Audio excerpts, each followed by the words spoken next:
ತಿಮ್ಮಪ್ಪನ ಗಲ್ಲದಲ್ಲಿ ಪಚ್ಚಕರ್ಪೂರ ಇಡೋದು ಯಾಕೆ ಗೊತ್ತಾ? ಅದು ಸುಮಾರು 11ನೇ ಶತಮಾನ. ಭಗವತ್ ರಾಮಾನುಜಾಚಾರ್ಯರು ತಿಮ್ಮಪ್ಪನನ್ನು ನೋಡಿಕೊಳ್ಳಲು ತಮ್ಮ ಶಿಷ್ಯರಾದ ಅನಂತಾಳ್ವಾರರನ್ನು ನೇಮಿಸಿದರು. ಅನಂತಾಳ್ವಾರರು ವಿವಿಧ ಬಗೆಯ ಹೂವುಗಳನ್ನು ತಿಮ್ಮಪ್ಪನಿಗೆ ಸಮರ್ಪಿಸಲೆಂದು ಹೂತೋಟ ಮಾಡಲು ನಿಶ್ಚಯಿಸುತ್ತಾರೆ. ಈ ಕೆಲಸವು ತಾನು ಮತ್ತು ಶ್ರೀವಾರಿಗೆ ಮಾತ್ರ ಸಂಬಂಧಪಟ್ಟಿತೆಂದು, ಈ ಕೆಲಸಕ್ಕೆ ಬೇರೆ ಯಾರನ್ನೂ ಕರೆದುಕೊಳ್ಳಬಾರದೆಂದು ನಿಶ್ಚಯಿಸುತ್ತಾರೆ. ಪ್ರತಿದಿನ ಬೆಳಗ್ಗೆ ಪೂಜಾ ಕೈಂಕರ್ಯ ಮುಗಿದ ನಂತರ ಹೂತೋಟದಲ್ಲಿ ಕೆಲಸವನ್ನು ಮಾಡುತ್ತಿದ್ದರು.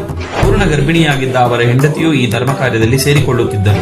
ಅನಂತಾಳ್ವಾರರ ಭಕ್ತಿ ಮತ್ತು ಶ್ರದ್ಧೆಯನ್ನು ನೋಡಿ ಸಂತೃಪ್ತನಾದ ತಿಮ್ಮಪ್ಪ ಇವರಿಗೆ ಸಹಾಯ ಮಾಡಬೇಕೆಂದು 12 ವರ್ಷದ ಬಾಲಕನಾಗಿ ಇವರ ಬಳಿ ಕೆಲಸ ಕೇಳಿ ಬರುತ್ತಿದ್ದರು. ಆದರೆ ಅನಂತಾಳ್ವಾರರು ಕೆಲಸ ಕೊಡುವುದಿಲ್ಲ.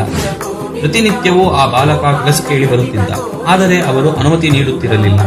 ಒಮ್ಮೆ ಆ ಬಾಲಕ ಅನಂತಾಳ್ವಾರರ ಪತ್ನಿಯ ಬಳಿ ಬಂದು ಕೆಲಸ ಕೇಳಿದಾಗ ಅವರು ಒಪ್ಪಿ ಅವರೊಡನೆ ಕೆಲಸ ಮಾಡುತ್ತಿರುತ್ತಾನೆ.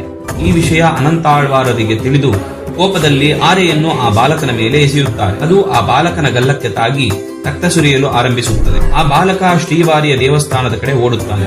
ಅನಂತಾಳ್ವಾರರು ದೇವಸ್ಥಾನಕ್ಕೆ ಹೋಗಿ ನೋಡಿದಾಗ ತಿಮ್ಮಪ್ಪನ ಗಲ್ಲದಲ್ಲಿ ರಕ್ತ ಸುರಿಯುತ್ತಿರುತ್ತದೆ. ತಿಮ್ಮಪ್ಪನೇ ಆ ಬಾಲಕನೆಂದು ತಿಳಿಯಲು ಅಶಕ್ತನಾದನಲ್ಲ ಎಂದು ದುಃಖಿಸುತ್ತಾ ಅನಂತಾಳ್ವಾರರು ಪಚ್ಚಕರ್ಪೂರವನ್ನು ಗಲ್ಲಕ್ಕೆ ಮೆತ್ತುತ್ತಾರೆ. ಅಂದಿನಿಂದ ಅನಂತಾಳ್ವಾರರ ಭಕ್ತಿಯ ಪ್ರತೀಕವಾಗಿ ತಿಮ್ಮಪ್ಪನ ಗಲ್ಲಕ್ಕೆ ಪಚ್ಚಕರ್ಪೂರ ಇಡುತ್ತಾರೆ.